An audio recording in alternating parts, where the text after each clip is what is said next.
Transition Awareness Breathing. Feeling grounded for both children and parents is essential for healthy living and learning. Join Eartha Powell on this series for tips and tools for creating a harmonious environment for learning.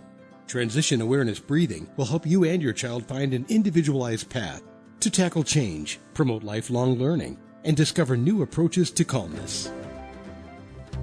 Imagine it is the middle of July.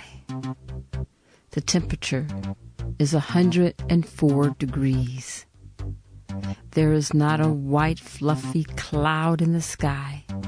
The wind is still. You can't feel a breeze anywhere. The trees, leaves are just like painted ceramic pieces. It almost looks surreal. They're not moving or anything. And there you are, standing on the hot pavement at an amusement park, waiting for 2 hours at the biggest and the newest roller coaster, the super duper twirl snake roller coaster, guaranteed to make you scream and bring fear into your brains that will leave you with a memorable experience. Welcome to Transition Awareness Breathing Podcast. This is Eartha. I am so glad you are joining me. We are going to continue in our discussion about brain hormones. How did you like that exercise? Before I go any further, I would like to thank Web Talk Radio for allowing me to have a platform to bring Transition Awareness Breathing Podcast to you. And I would like to thank my producers, Mary Lou and Sam, for making Transition Awareness Breathing Podcast available to you wherever you go. Now, let's get back to our story. Whoa. Do you like roller coasters? They are one of the most popular rides in many amusement parks. And if you look at it, for maybe the past 10, 15 years, roller coasters have become almost like the market on bringing some kind of stimulation and fear into your body, and people pay big money to ride on these things. Now, back 20, 30, 40 years ago, the roller coasters weren't anything like they are now. What is the big deal with these roller coasters? Well, I was thinking, as we are talking about brain hormones, I found a connection with roller coasters and brain hormones. Now, this bright idea came up to me when I was teaching my class, actually, this week. And I was talking to my students, and I'm teaching them also about brain hormones. Now, keep in mind, my students are elementary children. And so I use a lot of storytelling and imagery, and I also bring in different props so that they can visualize different things. And so we were talking about what would happen. And I invite you to ponder this question as well. I invite you to think about what would happen if our body was stimulated by cortisol continually for over a longer period of time. Now remember, cortisol is that hormone that is stimulated when we are scared, or if we feel threatened or have anxiety. it's part of our defense system. So cortisol is not, let me be clear, it is not a bad hormone. It is part of our survival skills. And if we did not have cortisol, or if we were had a very low amount of cortisol, we would be in danger because we would not have a sense of protection, and that could be dangerous. But so we want to maintain a balance. But as I was talking to my students this week, and we were talking about cars, because the brain is kind of like, it's in your head. You can't see it. You have one is in there, but who can see brain hormones? So I asked them, because when I asked them, what would happen if we were frightened all the time and our cortisol levels were high, and I got the expected answer, which was no answer. They were very attentive. So I says, I know you guys know the answer to this question.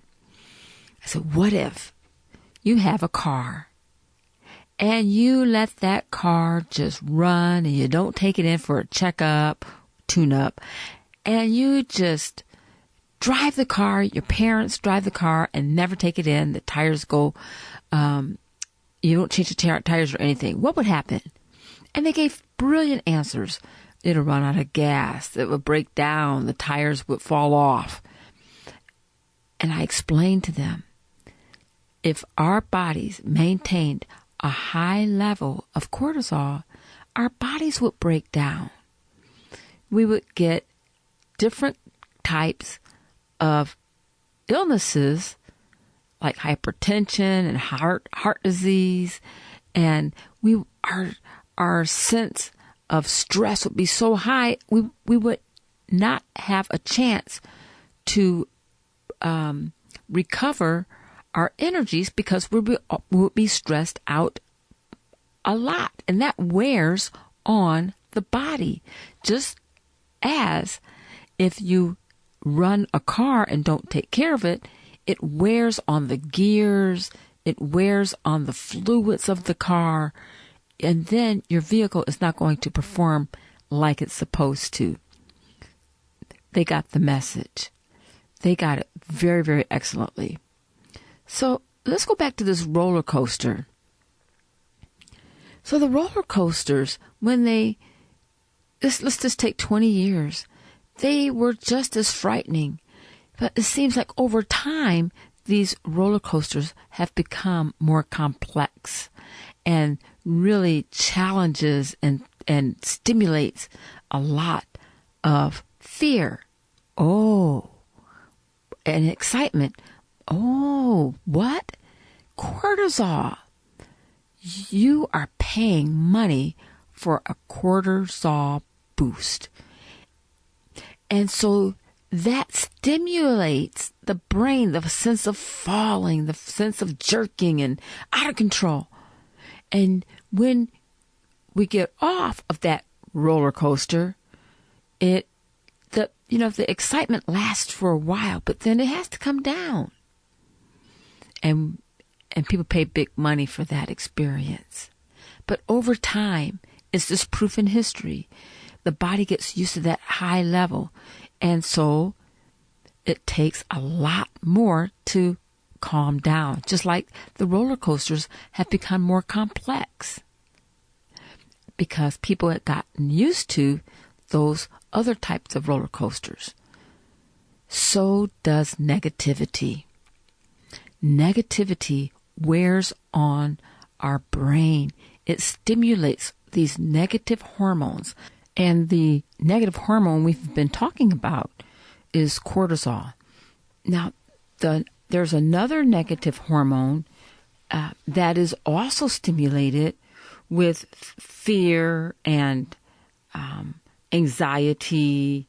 And that hormone, if it's prolonged, activated, also causes wear on the body and that is norepinephrine. You may have heard of norepinephrine. It's the one that's responsible for increasing our heart rate and stimulating that fight, flight, or freeze response. It's you may have also heard it known as adrenaline. Speaking about that roller coaster story, many times people will say, I get an adrenaline rush. Well, the thing about this is cortisol, and particularly when the body is stimulated by these experiences, the body thinks it is being threatened. It doesn't discern, okay, this is, something that is not life-threatening, but the reaction to whatever stimulating it, the body goes into this defense mode. And if the body goes into this defense mode and it's prolonged, we're talking about hypertension. And even some studies has even suggested that even aging can result in this prolonged stimulation of cortisol. So what do? We walk around with these high levels of cortisol, and we're putting ourselves in environments and situations that kind of feed that emotion. And then, we maybe look at different media that is stimulating negativity.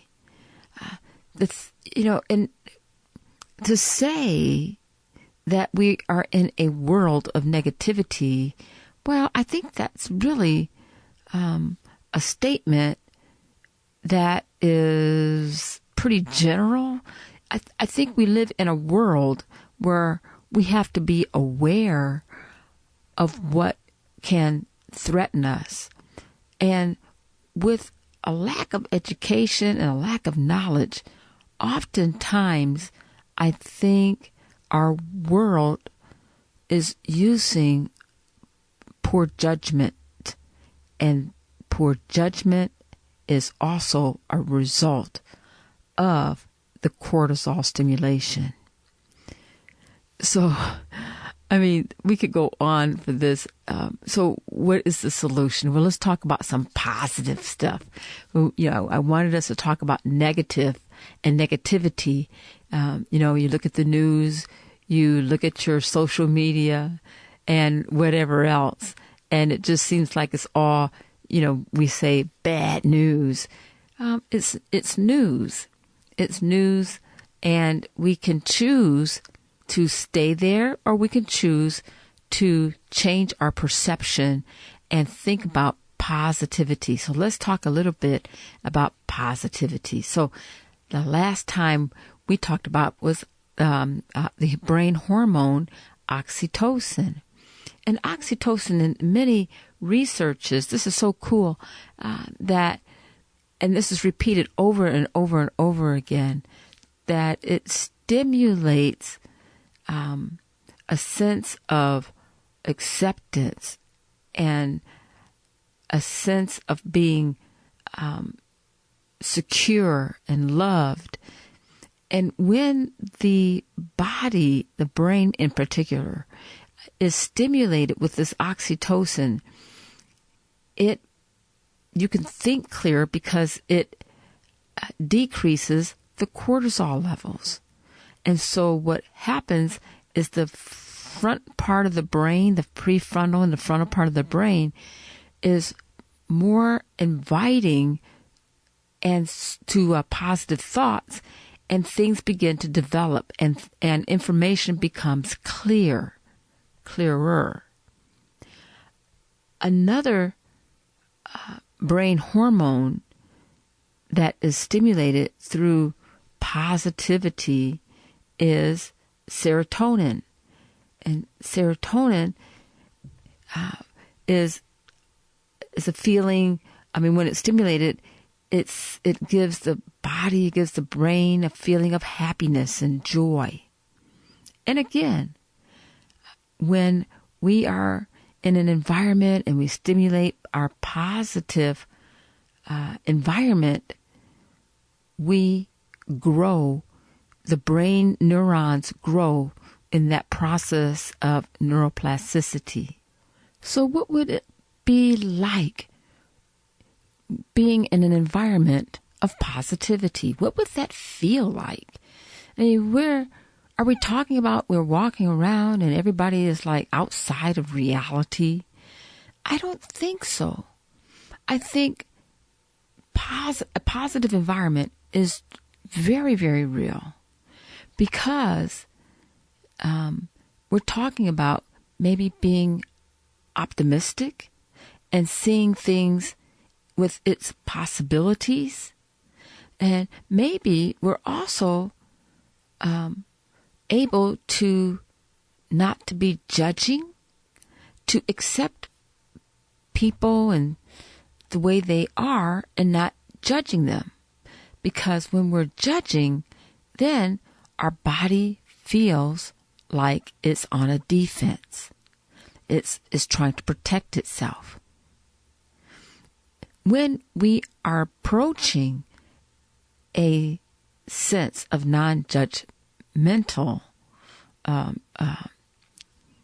behavior, it doesn't mean that we don't have our likes and our dislikes. It is a sense of acceptance.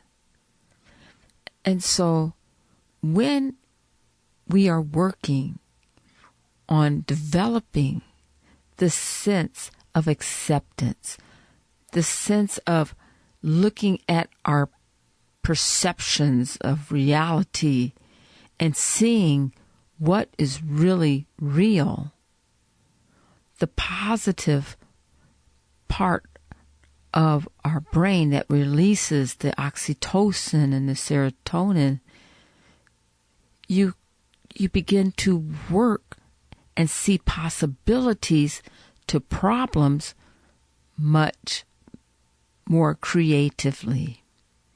Whereas if one is stimulated and depends on this high adrenaline rush and cortisol stimulation,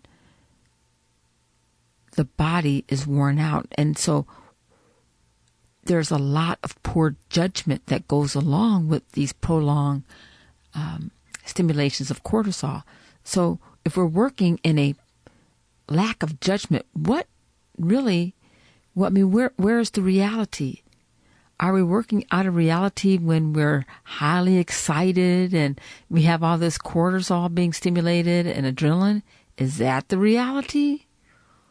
Or is the reality really taking a breath and seeing that the roller coaster that we want to ride, it stimulates us, but when we get off that roller coaster, we can bring ourselves down to calmness and enjoy not just being on the loops and the twists and the turns, but maybe we can enjoy the sunshine, and maybe we can enjoy just the presence of being with people, and maybe we can appreciate that 104-degree temperature and be thankful that we have air conditioning. I'd like to thank you for joining me today in Transition Awareness Breathing Podcast. And I look forward to talking to you again next time. Have a great day. Be sure and pick up a copy of Eartha's new book, Tab Mindfulness, Awareness and Coloring Activities in a Pandemic World. It's not just an ordinary coloring book. It features 23 illustrations to stimulate thought, relaxation, and creativity for anyone between the ages of 4 and 94. Increase your positive self-talk energy. Unlock new creative paths. Transform your time once or twice a week to create beautiful art while strengthening confidence, building positive self-talk, and sensitize self-awareness. tab Mindfulness, Awareness and Coloring Activities in a Pandemic World. It's available now at Amazon.com.